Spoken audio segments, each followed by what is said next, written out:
믿음으로 기도로 결단한 여러분의 마음속에 사람의 생각을 넘어서 일하시는 주님을 만나며 인생의 상식과 경험을 뛰어넘어서 역사하시는 주님을 체험하는 은혜가 여러분 삶 속에 함께 하시길 바랍니다. 오늘 말씀의 제목을 같이 나눕니다. 우선순위가 중요합니다. 아멘. 스티븐 코비가 쓴 책 중에 소중한 것을 먼저 하라라는 책이 있습니다. 거기에 나오는 한 이야기를 아마 들으신 분들도 많이 계실 텐데, 참 이 이야기가 자주 듣게 되지만 인생의 우선순위가 왜 중요한가를 우리로 하여금 참 깨닫게 하는 걸 보게 됩니다. 거기에 나온 이야기가 무엇이냐면, 학생들을 앉혀놓고 한 강사가 투명한 유리 항아리를 앞에다 놓고 그 항아리에다가 큰 돌을 갖다 집어넣는 걸 보여줍니다. 돌을 갖다가 한 6, 7개 넣으니까 꽉 차는 거예요. 학생들에게 묻습니다. 학생들, 이 안에 꽉 찼습니까? 그랬더니 예, 꽉 찼습니다 라고 그러자 다시 밑으로 뭘 하나를 가지고 올라오는데 조그만 자갈들을 가지고 올라왔어요. 그리고 그 돌 사이에다가 부으니까 그 사이로 이 자갈들이 수수수수 하고 또 들어갑니다. 그러니까 학생들이 다 찼다는 말이 아니란 걸 그때서야 이제 느낌이 팍 오죠. 그러니까 이제 다 찼습니까? 그러니까 이제는 대답을 안 해요. 뭔가 또 다른 게 있을 것 같으니까. 그러더니 세 번째는 밑에서 모래를 가지고 또 올라왔어요. 그리고 모래를 또 싹 부니까 돌 사이로 막 또 스며들어갑니다. 자, 다 찼나요 학생들? 그러니까 또 대답을 안 해. 그러니까 이번에는 어떻게 하냐면 거기다가 물을 싹 부니까 모래가 또 가라앉아요. 싹 가라앉으니까 공간이 또 생기는 거예요. 거기다가 고운 모래를 또 부으니까 또 꽉 채워집니다. 그러면서 그 강사는 학생들에게 묻습니다. 자, 여러분, 이 항아리에다 내가 돌을 집어넣고 자갈을 집어넣고 모래를 넣고 물을 넣고 또 고운 모래를 넣습니다. 내가 처음에 만약에 큰 돌을 넣지 않고 만약에 작은 모래와 그리고 자갈을 먼저 넣었다면 이 큰 돌을 넣을 수 있을까요? 라고 이렇게 질문하자 아니요 라고 모두가 대답합니다. 그때서야 오늘 그 강사는 이렇게 이야기합니다. 이 이야기의 뜻이 뭘까요? 소중한 것을 먼저 하지 않으면, 중요한 것을 먼저 하지 않으면 나중에 가서 다른 것을 할 수 없는 일이 오게 됩니다 라는 것을 이렇게 전하게 됩니다. 우리가 하루를 보낼 때 보면 대부분 우선순위를 흔들어 놓는 게 굉장히 많아요. 아침에도 여러분 많은 일들을 계획했을 텐데 하루를 보내다 보면 나중에 정말 중요한 걸 놓칠 때가 종종 있습니다. 저도 가끔 그럴 때가 있어요. 이제 막 예배를 앞두고 있거나 또 어떤 다른 중요한 일들을 뒀는데 앞에 행정 업무들을 막 보다 보니까 나중에 말씀 준비해야 될 그 시간들을 막 쫓길 때가 있습니다. 그러다 보면 마음속에 밀려오는 게 있어요. 이걸 먼저 하고 이걸 나중에 하면 좋았을 것을 라는 생각들이 불현듯 들어올 때가 있습니다. 그런데 이 우선순위를 흔들어 놓는 게 뭘까를 가만히 생각해 보니까 가장 먼저 뭐가 있냐면 급한 일이라고 하는 거예요. 사람이 급한 일을 붙들다 보면 정말 중요한 걸 나중에 놓칠 때가 있다는 겁니다. 그런데 급한 일이 왜 생기는가 봤더니 그 속에 뭐가 있냐면 걱정이란 게 숨어 있어요. 근심이란 게 있어요. 이거 빨리 하지 않으면 안 되는데, 이거 지금 빨리 처리해야 되는데. 그러다 보니까 우리 마음속에 대부분 도사리고 있는 게 뭐냐면 염려, 걱정, 근심, 두려움, 불안, 이런 것들이 계속 내 마음속에서 교대로 나를 흔들어 놓으니까 결국에 가서는 무엇을 먼저 해야 될지 우선순위를 놓칠 때가 많다는 것입니다. 그런데 염려, 걱정이 우리에게 주는 게 뭐냐면 불신앙이라고 하는 거예요. 내 마음의 건강에 대한 걱정과 염려가 하나님을 바라보는 신앙을 흔들어 놓습니다. 내 생업의 물질에 관한 문제, 내 자녀의 문제, 명예와 권세의 문제, 이런 게 자꾸만 내 앞에 다가오기 시작하면 그때부터 불안이 시작되고 그때부터 하나님을 향한 믿음보다는 이전에 내가 익숙했던 경험이 우선해서 나를 움직이려고 할 때가 많다는 이야기입니다. 결국 이런 불신앙이 우리에게 가져오는 결과가 무엇이냐면 우리의 정신세계를 혼미하게 만듭니다. 그러니까 걱정이 많아지면 이게 나중에 압박감이 와서 정신적 질환으로 변질돼 버리는 걸 우리가 알아야 된다는 이야기예요. 그러니까 걱정이 많아지면 나중에 어떤 현상이 나요? 피해망상증이 생겨요. 피해의식이 굉장히 많아집니다. 그런데다가 나중에는 이제 이게 우울증까지 와요. 그리고 이게 점점 심각해지면 나중에는 무력감까지 와서 아무 일도 못하는 단계까지 이르게 된다는 것입니다. 그러니까 사람이 몸이 아파서 시작이 아니라 마음이 약해지고 무너지면서부터 몸도 무너진다는 걸 우리가 알아야 된다는 것입니다. 그러니까 오늘 이 기도 시간을 통하여서 우리의 신앙의 근본 원리를 주님께 잘 두어서 승리하는 삶의 원리가 살아있기를 축복합니다. 중국에 나온 말 중에 이 기우라는 말이 있어요. 기우. 우리는 흔히 이걸 이제 쓸데없는 걱정이라고 표현하는데, 이 말이 시작한 어원이 어디서 나왔냐면 중국의 기나라고 하는 나라가 있는데, 거기 한 어떤 사람이요 매일같이 걱정 근심을 해요. 무슨 걱정을 하냐면 저 하늘이 무너지면 어떻게 할까, 저 하늘이 무너지면 어찌 될까. 그러니까 그것 때문에 잠도 잘 못 자고 밥도 잘 못 먹는 거예요.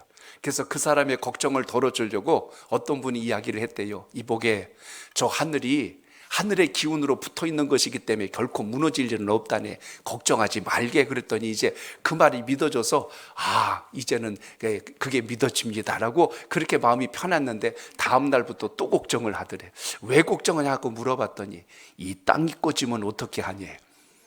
그래서 나온 말이 기우란, 기나라의 쓸데없는 걱정, 우환을 생각하는 사람의 이야기가 그래서 기우란 말이 내려왔다고 합니다. 오늘 우리가 하루하루 살다 보니까 사실 여러분이 오늘 걱정하고 근심한 일이 많이 있었을 거예요. 근데 그 걱정하고 근심한 일이 실제로 현실로 일어난 일이 몇 프로인가를 한번 따져보세요. 사실 그렇지 않잖아요.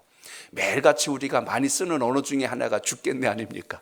아이고 죽겠네. 사람은 배불러도 죽고 배고파도 죽는데, 힘들어도 죽겠다고 그러고 좋아도 죽는데, 그러니까 막 죽겠다고 하는데 가만히 놓고 보면 사실은 안 죽었어요.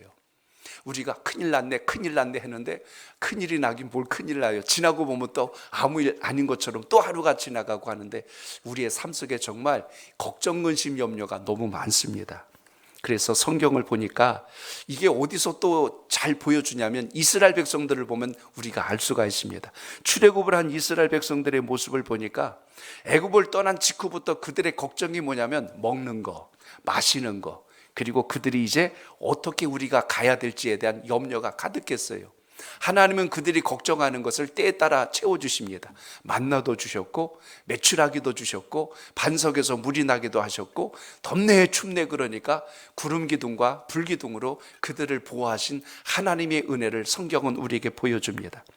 그런데 오늘 성경에 보니까 염려하지 말라고 그러니까 마치 염려하면 믿음 없는 사람이라고 생각하면 큰 오산이에요. 우리가 인간으로 태어나서 살아가면서 사실 걱정, 염려가 없을 수는 없어요. 근데 진짜 오늘 본문에서 말씀하는 염려하지 말라는 건, 염려란 뜻을 잘 보시면 거기 무슨 뜻이냐면 습관적으로 하지 말라는 거예요.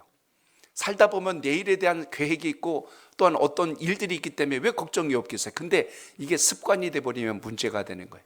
전전긍긍하면서 그냥 가슴 졸이면서 사는 거, 이건 주님께서 기뻐하신 것이 아니라는 거죠. 걱정과 염려가 생기면 어떻게 해요? 주님께 옮기고 맡기는 은혜가 있기를 바랍니다. 어떤 분이 은행에 가서 돈을 맡겼다 찾았다 그러니까 나중에 그 직원이 그러더래.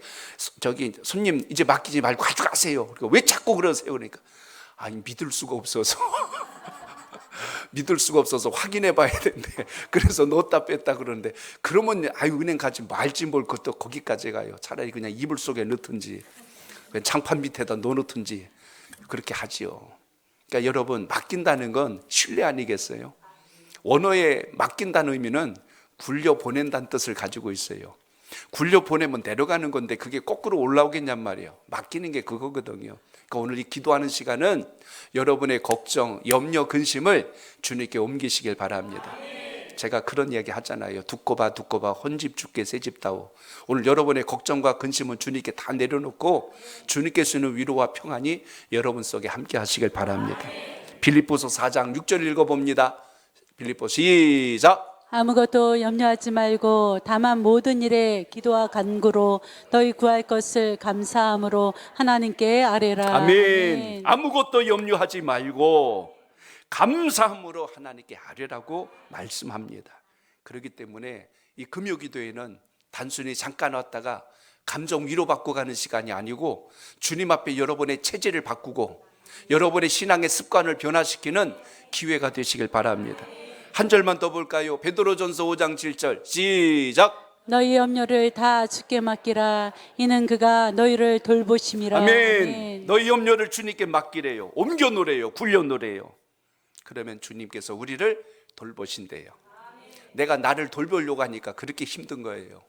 내가 내 걱정하며 사니까 늘 불안하고 초조하고 근심, 염려, 불안이 떠나지 않는데, 설령 염려가 다가왔을지라도 주님께 계속해서 옮길 수 있는 그 은혜가 여러분 속에 있기를 바랍니다. 그래서 오늘 이 말씀은 단순히 33절하고 34절로 끝나는 말씀이 아니라 그 앞으로 조금 올라가면 이제 오늘 25절 여기서부터 쭉 연결해서 보려고 합니다. 왜냐하면 오늘 이것이 우리가 어디에 보화를 쌓느냐로부터 출발을 해서 우리 마음속에 무엇을 담느냐로 연결되고 마지막에 가서 그런즉 하고 이렇게 나오는 거예요. 그러므로 이건 다 지금 결론입니다. 오늘 우리가 읽은 이 6장의 마지막 뒷부분은 그러므로 그런즉 그리고 다 이렇게 말씀들이 연결돼 가는 걸 볼 수 있어요. 그러니까 하나님 앞에 신뢰하고 믿음으로 나간다면 그로 인하여서 우리에겐 이런 복과 은혜가 있으니 이렇게 살아라. 이걸 지금 결론적으로 말하는 것이 오늘 본문 속에 있습니다. 그래서 오늘 27절로 다시 좀 올라가 볼게요. 27절을 봅니다. 시작. 너희 중에 누가 염려함으로 그 길을 한 자라도 더할 수 있겠느냐. 아멘. 아멘. 세상 염려는 우리 마음과 생활을 파괴하는 독과 같다는 것을 우리가 보셔야 됩니다. 그렇기 때문에 염려 없이 살 수는 없어요. 염려가 있는데 오늘 주님께서 우리에게 말씀하신 것은 이게 습관이 되지 말라는 거예요. 이게 여러분의 삶의 모든 걸 움직이는 중심이 돼서는 안 된다. 오늘 그걸 말씀합니다. 세상의 염려와 근심이 왜 우리에게 무익한가를 말씀해 주는 것이 오늘 본문 속에 나타났다는 이야기입니다. 너희가 걱정한다고 그 길을 한 자라도 올릴 수 있단 말이냐. 그런 걱정은 할 거 아니라는 거예요. 우리가 살아가면서 붙들어야 될 본질을 놓치면 우린 늘 눈에 보이는 것 때문에 염려하고 걱정할 때가 많다는 이야기입니다. 그래서 걱정은 결국 뭐를 상하게 하냐면 내 마음과 뼈를 상하게 해요. 그러니까 사람이 무슨 세균에 의해서 감염만 된다고 몸이 망가지는 게 아니라 이 걱정과 근심이 쌓이면 이게 사람의 피를 말리고 뼈를 말려요. 이게 성경에 나온 이야기입니다. 잠언서 17장 22절 보세요. 거기 염려를 이렇게 말합니다. 시작. 마음의 즐거움은 양약이라도 심령의 근심은 뼈를 마르게 하느니라. 아멘. 마음의 즐거움은 양약이래요. 이건 보약과 같다는 겁니다. 그러니까 신앙생활하면서 기쁘고 즐겁고 감사하고 행복하게 할 수 있길 바랍니다. 얼굴에 늘 주님의 광채가 함께 하시길 바랍니다. 광채가 안 나걸랑 집에 참기름이라도 바르세요. 그래서 주님 주신 은혜로 날마다 할렐루야 하고 살면 우리 뇌가요, 지금 내 몸뚱아리가 지금 즐겁구나, 기쁘구나, 좋은 엔돌핀이고 무슨 핀이건 해가지고 몸을 다 즐겁게 하고 컨디션을 유익하게 해서 생활에 활력을 주고 어떤 그런 삶의 어떤 의욕을 가져다 주는데 계속해서 근심과 걱정을 하고 있어 보세요. 얼굴이 없어 어두워지고 마음이 무거워지고 행동이 둔해지고 생각이 부정적이고 자동적으로 이게 다 연결돼 가게 돼 있어요. 그래서 오늘 잠언서 말씀처럼 마음의 즐거움을 일으키는 것이 주님 안에 있다는 것을 기억하시고 그 믿음이 여러분 속에 있길 바랍니다. 그래서 근심, 걱정, 염려를 우리가 의학적으로는 노이로제라고 그러잖아요. 이런 게 계속 쌓이면 결국 정신적 질환으로 그대로 연결돼서 피해망상증에 사로잡히게 된다는 사실입니다. 그래서 신앙생활하면 주님 때문에 기쁨과 감사가 여러분 속에 넘치길 바랍니다. 아니 뭐 좋은 일 있어 그러면 얘기해 주셔야 하잖아요. 우리 주님 만나고 나니까 이렇게 좋을 수가 없네. 신앙생활 하고 나니까 이렇게 행복할 수가 없네. 이렇게 해서 그 주님 나도 좀 믿어봐야 되겠구만. 이렇게 돼야 이게 정상이지. 교회 다닌다며 그러니까 다니긴 하는데 근데 얼굴이 왜 그래 그러니까 교회 갔더니 허구한 날 예배야. 기도하러 나오라고 그러지 않나? 새벽에 나오라고 그러지 않나? 전도하러 나오래. 신방도 간대. 집안에 애 볼 시간도 없다니까. 시간 나거든 교회 나가봐. 그럼 그 사람이 그 마음 가지고 교회 오겠냔 말이야. 눈이 동그래지죠. 얼굴이 하얘질 거예요. 저 사람 보니까 교회 가면 큰일 나겠다. 그러면 그게 되겠냔 말이에요. 그러니까 신앙이 즐겁고 행복한 삶의 원리가 되시길 바랍니다. 그러니까 여러분 인생의 우선순위가 잘못되면 그래서 생활이 자꾸 꼬이고 엉망이 돼버립니다. 오늘 말씀 속에서 근심을 없애고 치료할 수 있는 그 약, 세상에는 없다고 누가 그래? 영국 속담에 보면 그런 말이 나와요. 거기 보니까 그렇게 써 있더라고. 근심은 이 세상에 치료할 약이 없대요. 그러니까 여러분, 이걸 치료할 약이 세상에는 없지만 말씀 안에는 있잖아요. 제가 알려드릴게. 신약과 구약이야. 이 약을 잘 드셔야 돼요. 이 약을 드셔야 우리 마음속에 근심이 나를 지배하지 않고 주님의 은혜로 늘 감사와 감격이 더하여진다는 것 잊지 않길 바랍니다. 미국의 토머스 제퍼슨이 이런 말을 했어요. 실제로 일어나지 않는 일에 대한 걱정거리가 우리에게 큰 타격을 주었다라고 했습니다. 일어나지 않는 일을 걱정하는 게 우리에게 오히려 더 큰 불안과 염려로 우리를 눌러앉히게 됐다는 이야기예요. 실제로 전쟁이 일어나서 전쟁으로 인한 피해보다 더 심각한 게 뭐냐면 그 후유증으로 인한 피해가 더 심각하다는 것을 아마 여러분은 통계 자료를 통해서 보셨을 거예요. 전쟁에 의해서 폭탄이 터지고 총알에 맞고 이런 부상과 사상으로 인한 희생자보다 그 전쟁에 대한 공포와 두려움 때문에 정신적 스트레스, 또한 심신이 약해지고 결국 그런 것으로 모든 몸에 병들이 와서 그래서 죽는 사람이 훨씬 더 많았다는 자료를 봅니다. 그러니까 이 근심과 걱정이 왜 무서운가를 우리가 알아야 된다는 것입니다.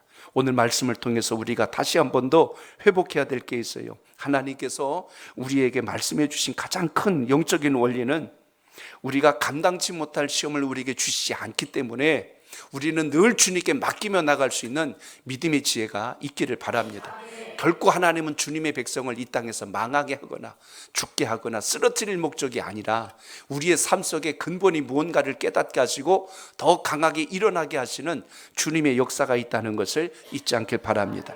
고린도후서 7장 10절에 보면 이런 말씀이 나와요. 우리 같이 읽어봅니다. 시작. 하나님의 뜻대로 하는 근심은 후회할 것이 없는 구원에 이르게 하는 회개를 이루는 것이요 세상 근심은 사망을 이루는 것이니라. 아멘. 근심이 회개를 가져온다면 그건 유익한 겁니다. 근심으로 인하여 내 믿음이 변화되어서 성장한다면 그건 유익한 겁니다. 근데 그 근심 때문에 내가 무너지고 내 삶이 피폐되어지고 내 삶의 균형이 깨진다면 그건 잘못된 근심으로 가고 있다는 것을 우리가 보셔야 됩니다. 그렇기 때문에 오늘 우리가 가장 먼저 보셔야 될 것은 염려가 결코 우리 삶 속에 유익함을 주지 않는다는 걸 기억하시고, 우리 그리스도인들은 염려하는 자가 아니라 염려를 바꿔서 기도로 만드는 자가 되시길 바랍니다. 그래요, 우리는 기도하는 사람이지 염려하는 사람이 아니에요. 나라를 걱정하는 사람이 아니고 나라를 위해서 기도하는 사람이 그리스도인입니다. 그러니까 걱정하니까 꼭 애국자 같은데 진짜 애국자는 기도하는 사람이에요. 그러니까 걱정만 하고 혀만 차고 앉아있는 게 아니라 하나님께서 이 민족을 책임져 달라고, 하나님께서 이 한국교회를 붙들어 달라고, 하나님께서 여러분의 심령과 가정과 우리 자녀들을 책임져 달라고. 그러니까 지금 내 눈앞에 닥친 현실이 내 인생의 벼랑 끝이 아니라 하나님은 그 뒤에 더 크고 놀라운 일들을 우리에게 행하시려고 우리를 붙들고 계신다는 본질을 부여잡을 수 있는 은혜가 있길 바랍니다. 오늘 새벽에 누가복음 말씀을 나눴어요. 거기 누가복음 말씀에 보면 어떤 이야기가 나오냐면 중풍병자를 그 들 것을 들고 예수님 있는 곳으로 가는 그 사람들의 이야기가 나와요. 주님 계신 곳에 이미 사람들이 꽉 차가지고 들어갈 자리가 없는 거예요.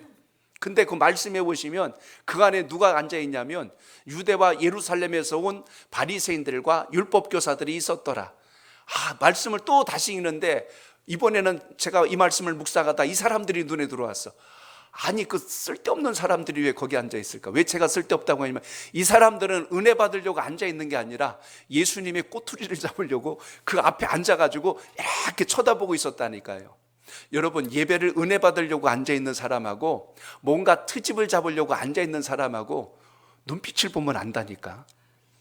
옆에 계신 분 보세요. 그 말이 맞습니다. 한번 해보세요. 시작. 네. 어떻게 알았지? 은혜 받기 위하여 예배 드리시기 바랍니다. 예배 드릴 때 딴 생각하고 예배 드릴 때 쓸데없는 것에 마음 빼앗겨 버리면 본질을 잃어버려요. 그 바리새인들 서기관들이 앞에서 진을 치고 앉았고 뒤에 사람들이 꽉 차 있는데 그 중풍병자를 고쳐야 돼요. 뇌출혈로 인하여 몸을 쓰지 못하는 이 반신불수가 된 사람을 옮기려고 그 사람들이 왔는데 들어갈 수가 없는 거예요. 정말 은혜를 사모하는 사람은 문 밖에서 간절했는데 은혜 받지 못하는 사람이 앞에 앉아가지고, 그런데 앞에 앉았다고 뭐란 거 아니에요. 오해하지 마. 바리새인 아니니까 오해하지 말고. 괜히 와가지고 앞에서 막아버리니까 못 들어오잖아요. 그럼 대부분의 사람들은 포기해버려요. 나는 힘이 없으니까, 나는 길이 없으니까. 근데 그 사람들이 어떻게 하냐면, 우리 어떻게 해서든지 주님 만나야 되겠다. 그래서 어떻게 하면 지붕 위로 올라가잖아요. 완전히 파격적인 생각을 합니다. 혹시 뭐 땅을 파고 들어갔을 수도 있겠는데 그럼 시간이 오래 가겠지만 지붕으로 내려가겠다는 생각을 모여서 머리를 맞대니까 지혜가 나오더라고. 그래서 지붕 뚫고 내려가는데요, 대단한 용기가 필요합니다. 거기에 이제 성향이 T 성향도 있을 거고 F 성향도 있었을 텐데, 만약에 이 지붕을 뜯어내면 집주인이 나중에 손해배상을 청구하면 어떻게 하겠냐, 이래가지고 안 가려고 하는 사람도 있고, 감정이 앞서는 사람은 그게 무슨, 그건 나중 얘기고 지금 빨리 주님 만나야 지금 해결될 텐데 중요한 것부터 해야지 그거 걱정하고 앉았냐 하고 들어갈 사람도 있었을 거예요. 지붕을 뜯어내고 내려가는데 엄청난 결단과 용기가 필요한데, 그걸 진행하자 주님께서 놀라운 역사를 하시잖아요.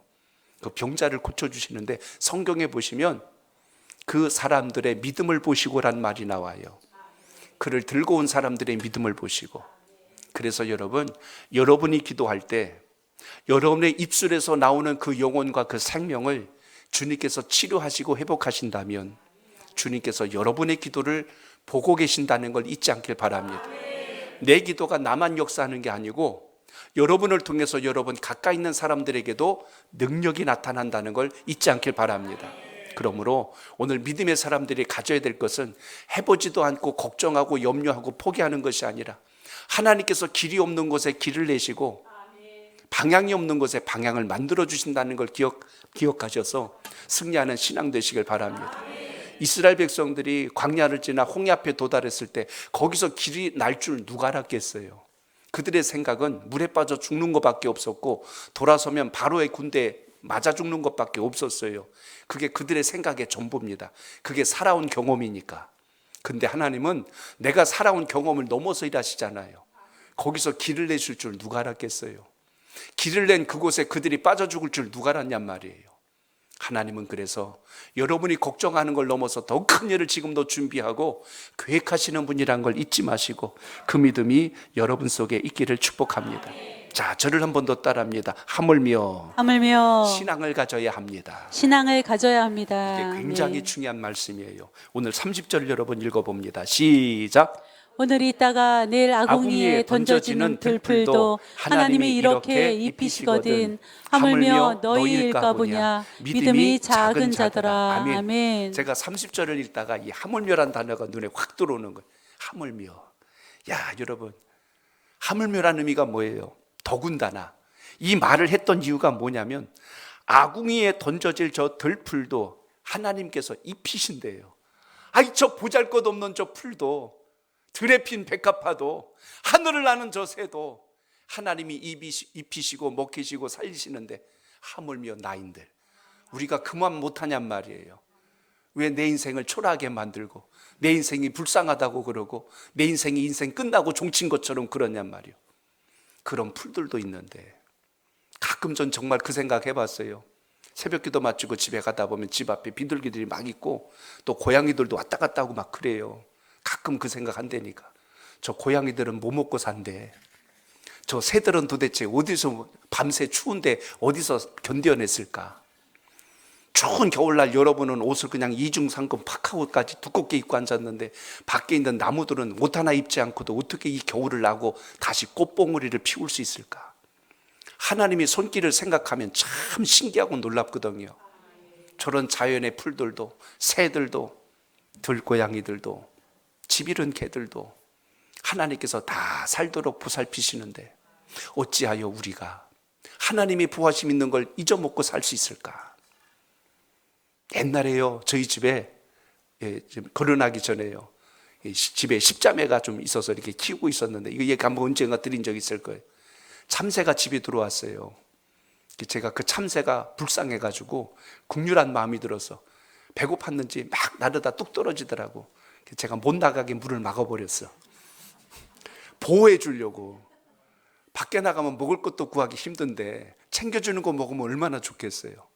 그래서 정성을 다해서 붙들어서 잡아버렸죠. 그래갖고 새장에다 넣었어요. 거기서 살으라고, 앞으로 먹이 내가 잘 챙겨주고 물도 주겠다고. 제가 엄청난 죄를 저질렀다니까. 다음날 죽더라고요. 이해를 못했어요. 왜 죽는지. 나중에 알았어요. 야생에서 살아야 될 새는 야생에서 살아야지, 집안에 사람 손을 타면 죽더라고. 안 되는 거더라고요. 사람의 손을 타고 살아야 할 생명체가 있고, 사람의 손을 떠나야 사는 생명체가 있도록 하나님이 섭리해 주신 거예요. 그러니까 밖에 있는 새들 걱정할 필요 없다니까. 하나님께서 다 먹고 살도록 다 그렇게 살도록 해주셨다니까요. 그래서 오늘 하물며로 들어갑니다. 하물며.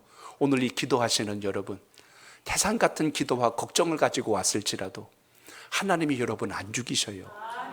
여러분에게 더 크고 놀라운 일들을 계획하신 분이 우리 주님이란 사실을 오늘 믿고 기도하시길 바랍니다.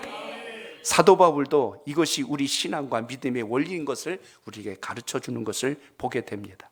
영생에 대한 이 놀라운 역사는 하나님이 택한 이 사람에게 주신 은혜요, 축복이라는 것을 기억하시길 바랍니다. 동물들에겐 영혼이 없잖아요. 근데 우리에게는 영혼이 있어요. 하나님의 나라를 아는 믿음을 하나님께서 모든 사람들의 마음속에 심어주신 것을 보게 됩니다. 그렇기 때문에 미물과도 비교될 수 없는 우리 인생이 하물며 어찌 주님 손에 있는데 우리가 걱정하고 근심하고 넘어져 있을 수 있느냐. 그러므로 오늘 말씀을 통하여 다시 한 번 더 그 은혜가 여러분 삶 속에 있기를 바랍니다. 믿지 않는 사람들에게도 하나님께서는 부자로 살 수 있도록 길도 열어주셨고 명예를 얻으며 살 수 있도록 해주셨는데, 하물며 주님을 알고 믿음으로 사는 주의 백성들을 그보다 더 존귀하게 하실 것을 왜 믿지 못하냔 말이에요. 안 믿는 사람들만 잘 되는 것 가지고 부러워하고 그것 때문에 마음속에 상함을 갖는 게 아니라, 저들도 하나님이 굶지 않도록 해주셨는데 하물며 하나님의 나라를 알고 구원받은 천국 백성을 어찌 주님께서 우리를 이 땅에 보잘것없는 존재로 버려두시겠냔 말이에요. 그렇기 때문에 오늘도 다시 주님의 말씀을 통하여 은혜를 입고 하나님 뜻 앞에 설 수 있는 그 역사가 여러분 삶 속에 있기를 바랍니다. 로마서 8장 22절을 보세요. 거기 이런 말씀이 나와요. 로마서 8장 22절 시작. 자기 아들을 아끼지 아니하시고 우리 모든 사람을 위하여 내주신 이가 어찌 그 아들과 함께 모든 것을 우리에게 주시지 아니하겠느냐. 아멘. 하나님께서 독생자 예수 그리스도를 십자가에 달려 죽게 하시기까지 누구 때문에? 여러분 때문에. 저와 여러분 때문에 그 목숨을 내주셨는데, 그렇게 하신 하나님께서 우리에게 뭐가 아까워서 안 주실까? 하나밖에 없는 독생자 예수 그리스도의 목숨값으로 살려준 여러분을 뭐가 아까워서 주시지 않을까? 이러한 성경적 원리만 잘 깨달아도 우리의 신앙과 믿음이 소망 안에서 살아갈 수 있는 은혜가 있길 축복합니다. 오늘 우리 앞에 닥친 현실과 아픔과 어려움 때문에 낙심하고 무너지지 말고 주님께서 여러분을 통하여 더 크고 놀라운 일을 행하실 것을 소망하며 나갈 수 있기를 바랍니다. 그래서 여러분, 우리 하나님의 사람들은 근심과 염려의 방향을 이제는 바꾸셔야 돼요. 자, 한번 따라합니다. 근심과 염려의 방향을 바꿔야 합니다. 바꿔야 합니다. 이제는 아멘. 주님을 바라보는 기도로 옮기실 수 있기를 바랍니다. 제가 어느 글을 읽다가요, 어느 교회 이야기를 봤어요. 요즘 하도 개척교회 하기가 힘들어서 어느 교회가 커피숍을 운영했대요. 카페를 운영하면 사람들이 많이 올 것 같아서 시작을 했는데 이게 몇 년 못 버티고 망해버렸어요. 분석을 했더니 왜 그런가 이유가 나오는 거예요. 커피숍을 운영해 봤는데 두 가지 감동이 오더래요. 잘 돼도 이건 잘 돼도 안 되는 일이고 안 돼도 안 되는 일이야. 그럼 잘 되면 왜 안 되냐? 이러면 내가 목회를 못할 것 같다. 맨날 커피 타가지고 그것만 하고 앉아있으면 언제 말씀 준비하고 신방하고 이거 다 하겠냔 말이에요. 그러니까 이건 잘 돼도 안 되는 거고, 안 되니까 결국 교회 재정에 적자가 나고 손해가 되니까 역시 이것도 힘들었다는 이야기를 하는 것을 봤어요. 그리고 분석한 그분의 이야기, 그 목사님의 이야기가 그거예요. 밖에 나가면 카페들이 얼마나 삐까번쩍해요. 그리고 음악도 최신 음악들 다 틀었는데 교회에서 카페 하는데 거기다 유행가를 어떻게 트냔 말이에요. 최신곡들을 어떻게 트냔 말이에요. 불신자들을 이렇게 오게 하려고 하는데 맨날 내게 강 같은 표, 이게 정서가 맞냔 말이에요. 믿는 사람들이야 은혜가 되고 기분이 좋고 와서 차 마시면서 할렐루야 하면서 얘기하지만 아닌 사람, 그러니까 모이면 다 교회 다니는 사람들만 모여 앉아 있으니 전도는 안 되잖아요. 목적이 달라지면 방법도 때로는 어떤 문제를 일으키는 것을 보면서 그런 이야기를 하는 걸 봤어요. 저는 신앙하면서 본질을 잃어버리면 사람이 다른 것으로 자꾸 집중하면서 오히려 방향을 잃게 되는 것을 보게 됩니다. 아마 우리 예준이도 봤을 거예요. 그 극한 직업이라는 영화를 본 적 있지? 그래요. 몇 번 봤어요? 네 번은 본 것 같아. 명절날 TV에서 계속 나오니까 몇 번씩 봤을 거예요. 근데 제가 거기서 저도 봤어요. 근데 거기서 아주 제가 중요한 걸 봤어요. 이 형사들이 범인을 잡으려고 통닭집을 차리잖아요. 치킨집을 차리잖아요. 수원 왕갈비 치킨인가 뭐 통닭인가 해가지고 차렸는데 이게 대박이 났잖아요. 얼마나 잘 팔려. 범인 잡는 것보다 이 배달 나가는 게 더 바빠. 만들어 파는 게 더 바빠졌어. 그러니까 본인들이 형사인지 통닭집 장사하는 주인인지 분간을 못 해버려요. 인생도 똑같아요. 본질 잃어버리면 중요하지 않은 것 때문에 인생이 바빠지기 시작한다니까요. 허비하기 시작한다니까요. 우리 삶 속의 방향과 목표를 잃어버리면 내 생각이 전부인 줄 알고 가는 게 우리 인생이란 사실을 생각해 봅니다. 오늘 다시 한 번 더 여러분의 삶 속의 우선순위를 주님께 두시길 바랍니다. 그래야 삶이 달라져요. 그래야 우리의 본질을 잃지 않습니다. 그렇지 않으면 하루가 바쁘게 돌아가고 열심히 뭔가 한 것 같은데 나중에 가서는 뭔가 허전함이 남을 때가 많습니다. 안개가 자욱한 어느 바다에 배가 갑니다. 미국의 가장 유명한 가장 큰 엔터프라이즈호라고 하는 큰 군함이 지나갑니다. 안개가 너무 껴서 앞이 안 보여요. 칠흑 같은 상황이 되자 조심스럽게 움직이는데 마침 저 앞에서 불빛이 보입니다. 그러니까 이쪽에서도 불빛의 사인을 보내주죠. 안개 낀 날은 자동차도 비행기도 배도 마찬가지로 움직이면 안 돼요. 큰일 납니다. 그래서 이쪽에서 크게 무전을 쳤죠. 들을 수 있도록 모든 주파수를 열어놓고 그쪽을 향해서 이야기를 전합니다. 이쪽에 큰 배가 지나가고 있으니 이쪽으로 오지 말고 우연해서 방향을 틀으라고 이야기를 했는데 그쪽에서 응답이 왔어요. 뭐라고 응답이 오냐면 우리는 갈 수 없습니다. 그러는 거예요. 근데 이 엔터프라이즈호가 어마어마하게 큰 배거든요. 이 배가 움직이려면 너무 힘드니까 안 되는 상황이 됐기 때문에 한 번 더 경고를 줬어요. 이 배는 엔터프라이즈호다. 그쪽에서 우연하지 않으면 큰 사고가 나서 그 배는 뼈도 못 추린다. 다시 연락을 했는데 그쪽에서 또 응답이에요. 그쪽이 비키셔야 합니다. 또 연락이 두 번째 오니까 이쪽에 이제 함장이 화가 나가지고 다시 큰 소리로 다시 무전기를 잡고 이야기를 합니다. 지금 장난하냐고. 이 배는 항공모함이요. 이 배가 어떻게 움직인단 말이야 하고 이야기를 하자 그쪽에서 진짜 답변이 세 번째 옵니다. 여기는 등대라니까요. 여기는 등대라니까요. 그때서야 이쪽에 야 빨리 우연으로 안 피하면 그 배가 작살나는데 중요한 사실을 봤어요. 주님을 옮기려고 하지 말고 여러분이 힘들어하는 걸 빨리 바꾸지 않으면 우리 인생이 안 달라진다니까요. 근데 우린 자꾸만 주님을 비켜놓으라고 그래. 주님 좀 비켜 계세요. 좀 저 뒤에 좀 가 계시고 제가 좀 급한 일을 좀 먼저 해야 되니까 나중에 좀 따라오시면 안 돼요 하고 자꾸 주님을 미룬다니까요. 여러분 삶 속의 우선순위를 주님께 둘 수 있기를 바랍니다. 그래야 인생이 달라지고 삶이 변화가 되고 새 힘을 얻게 된다니까요. 에베소서 5장 10절에 보니까 거기 그런 말씀이 나옵니다. 주를 기쁘시게 할 것이 무엇인가 시험하여 보라 그랬어요. 이게 내 인생의 우선순위가 무언가 생각해 보라는 거예요. 왜 여러분이 이 시대에 예수를 만났고 여러분의 인생 속에 지금 어떤 위기가 왔고 그럼 하나님은 여러분을 통해서 무슨 일을 하시려고 하는가?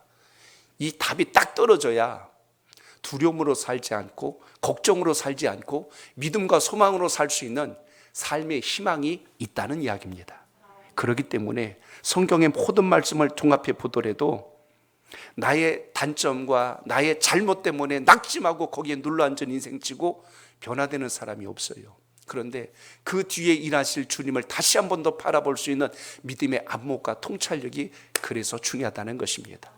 비행기를 타고 하늘 높이 올라가다 보면 목구름 뒤에 태양이 떠 있는 것을 여러분은 보신 적 있을 겁니다. 그런데 그 아래에 있으면 맨날 먹구름만 보고 인생이 그런 줄 안다니까요. 오늘 주님을 향해서 힘있게 비전과 축복의 날개를 펼치는 여러분의 신앙과 믿음이 되시기를 바랍니다. 고린도후서 11장 28절을 보세요. 거기 이런 말씀이 나옵니다. 시작. 이외의 일은 고사하고 아직도 날마다 내 속에 눌리는 일이 있으니 곧 모든 교회를 위하여 염려하는 것이라. 아멘. 사도 바울이 고린도 교회에 편지를 보내면서 자신의 걱정을 이야기해요. 나의 걱정이 있다. 내가 복음 전하다 두들겨 맞은 거, 내가 복음 전하다 감옥에 갇힌 거, 이게 문제가 아니라 모든 교회를 위하여 내가 염려하노라. 바울은 어떤 상황에서도 교회를 바라봤고, 어떤 상황에서도 주님을 바라봤고, 어떤 상황에서도 자신에게 주어진 사명을 바라본 사람이 사도 바울입니다. 그래서 오늘 본문은 결론으로 이렇게 이야기하는 거예요. 그러므로 내일 일을 위하여 염려하지 말라. 내일 일은 내일 염려할 것이요 한날의 괴로움은 그날로 족하니라. 오늘 여러분은 걱정하는 자로 나오신 게 아니라 기도하기 위하여 나오신 분들이에요. 기도는 하나님의 일하심을 내가 느끼고 그것에 대해서 반응할 수 있도록 하나님이 힘을 주신다는 것 잊지 않길 바랍니다. 걱정하면 마음이 쪼그라들어요. 막 그냥 심장이 쭈글쭈글해지고 생각이, 부정적인 생각이 자꾸 상상의 날개를 펼치고, 근데 기도하면 주님의 뜻이 내 속에서 일하기 시작하기 때문에 마음에 담대함이 생기고 기대가 생기고 소망이 생기고, 그 기대는 변하여서 기적을 만들 줄로 믿습니다. 우리가 내일만 볼 수 있다면 얼마나 좋겠어요. 축구 경기도 재방송을 보면 감동이 덜하잖아요. 왜냐하면 결과를 아니까. 연속극이나 드라마도 본방송을 볼 때가 제일 짜릿짜릿하지 않아요? 재방송 볼 때는 쟤 좀 이따 죽는다, 쟤 조금 이따 쟤 저기서 두들겨 맞는다, 다 알잖아요. 긴장감이 안 생겨. 근데 알면 긴장이 안 오잖아요. 주님 앞에 기도하시면 주님께서 여러분의 마음과 생각을 붙드시고 주장하신다는 사실을 기억하시고, 오늘 그 믿음의 담력을 넣는 소중한 기도가 여러분 속에 있길 바랍니다. 안 된다고 책망만 하고 후회만 하고 원망만 하지 말고, 주님께서 이 모든 게 바뀌어져서 기도로 승화되고 하나님의 역사를 체험할 수 있는 은혜로 세워지기를 주 이름으로 축복합니다. 야고보서 4장 14절로 15절을 보세요. 거기 이런 말씀 나옵니다. 시작. 내일 일을 너희가 알지 못하는도다. 너희 생명이 무엇이냐? 너희는 잠깐 보이다가 없어지는 안개니라. 너희가 도리어 말하기를 주의 뜻이면 우리가 살기도 하고 이것이나 저것을 하리라 할 것이거늘. 아멘. 그래서 주님께서 여러분을 이끄시고 여러분을 통하여 일하고 계신다는 걸 잊지 마시고, 당장 보면 내가 그대로 있는 것 같은데 조금 시간 지나고 보면 하나님이 그때 그래서 그러셨구나, 하나님이 그때 그래서 그러셨구나, 이 눈이 떠질 때 하나님의 영적 체험이 여러분을 움직인다는 것을 기억하시길 바랍니다. 하나님은 여러분에게 좋은 것을 주시고 하나님은 여러분에게 가장 기쁜 길을 가도록 우리를 이끄시는 게 주님의 섭리지, 지금 우리 인생에 막히고 벼랑 끝에 있다고 해서 인생이 끝장난 거 아니잖아요.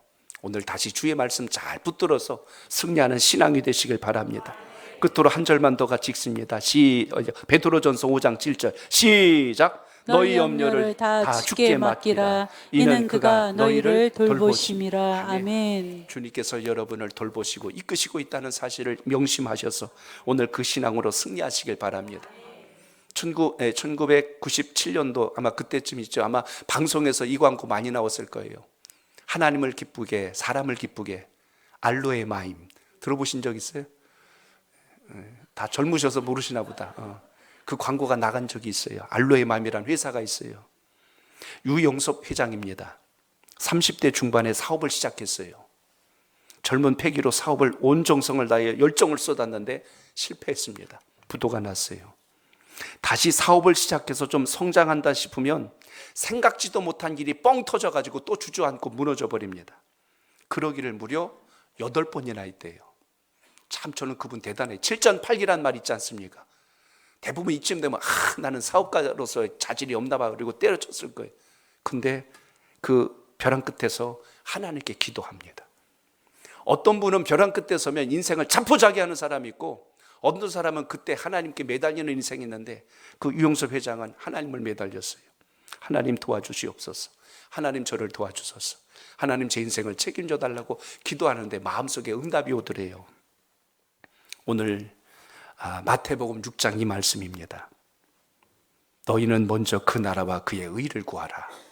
그 말씀이 자꾸 마음속에 떠오르더래요. 살려달라고 기도하는데 그 말씀만 자꾸 생각나더래요. 그래서 그 말씀을 응답으로 받았답니다. 주님 알겠습니다. 주의 나라와 영광을 위해서 먼저 우선순위를 두겠습니다. 삶의 태도를 180도 바꿉니다. 자신이 사업을 하고 돈을 앞으로 벌든 뭘 하든 모든 사업의 우선순위, 그 기업 정신은 오직 하나님입니다. 이렇게 해서 그 기업을 시작합니다. 그래서 사업 목표로 세운 표가 하나님을 기쁘시게 사람을 기쁘게 합니다. 그래서 이 각오로 만든 화장품 회사, 알로에 화장품 회사를 만들었는데 이게 대박이 난 거예요. 엄청난 수익을 거둬들이기 시작하는데 상상을 초월합니다. 1992년도 1억 자본을 가지고 시작을 했대요. IMF 위기 때에도 수익이 줄지 않고 1천억 원 돌파했답니다. 그러니까 어마어마하게 기업이 커졌어요. 지금 아마 이름을 이제 마임이라는 회사로 바꿨을 것 같습니다. 이래서 기업이 점점 더 이렇게 급성장하는 결과를 가져오게 됩니다. 매출액의 일정 부분을 항상 선교비로 사용합니다. 전 직원이 여름 휴가를 반납하고 사회봉사 활동하는 것을 계속하여 전통으로 갖고 있습니다. 고아와 자폐아들을 위하여 자선단체를 돕는 일을 꾸준히 실천하고 있습니다. 하나님을 기쁘시게 하는 일이 우선이다. 그리고 사람을 기쁘게 하기 위하여 가장 좋은 제품을 만들자. 이런 기업 이념으로 지금까지 하고 있습니다. 유대인의 지에서 탈무드에 이런 글이 있어요. 좀 인용하겠습니다. 돈 사용의 최고 우선순위는 하나님을 경외하는 것이다. 이렇게 했습니다. 하나님이 여러분에게 물질을 주고 건강을 주고 재능을 주셨을 때 그 이유가 무엇인가? 주님의 나라, 하나님의 영광을 위하여 쓰도록 우리에게 부어주셨다는 본질을 잃지 않는 것. 그 사람에게 하나님께서 무엇이 아까워 복을 붓지 않을까요? 주님의 나라를 생각하는 그 사람에게 무엇이 부족하여 복을 붓지 않을까요? 하나를 줘도 내 것, 10개를 줘도 내 것, 네 거도 내 것, 내 거도 내 거로 가는 그 인생에게 무엇인지 부어주면 밑으로 다 새나가는 그곳에 어찌 하나님의 복이 역사할 수 있을까? 오늘 다시 한 번 더 기도하는 이 복된 시간, 여러분의 삶의 우선순위가 주님께 잘 세워져서 저는 우리 교회에서도 많은 믿음의 간증자들이 많이 나올 수 있기를 축복합니다. 주의 살아계심을 체험하고, 저는 주의 종이기 때문에 목회를 하면서 경험할 수 있는 하나님의 은혜들을 여러 가지로 경험합니다. 그러나 여러분들은 목회자의 삶은 아니어도 삶을 통한 하나님의 영광을 드러내도록 하나님께서 무궁무진한 계획과 일들을 준비해 놓고 계신데, 혹여라도 우리가 거기에 민감하지 못하여서 눈을 닫고 귀를 닫음으로 내 생각대로 인생을 허비하다가 엉뚱한 곳에 가 있는 삶이 되지 않기를 주의 이름으로 축복합니다. 내일 일을 주님께 맡길 수 있는 그 지혜, 여러분에게 주신 직분과 사명을 잘 붙들고 갈 수 있는 그 힘, 근심과 걱정에서 벗어날 수 있는 그 비결의 원리들을 오늘 말씀 속에서 주신 것처럼 다시 한 번 더 하나님의 기뻐하심이 여러분 삶 속에 살아있길 바랍니다.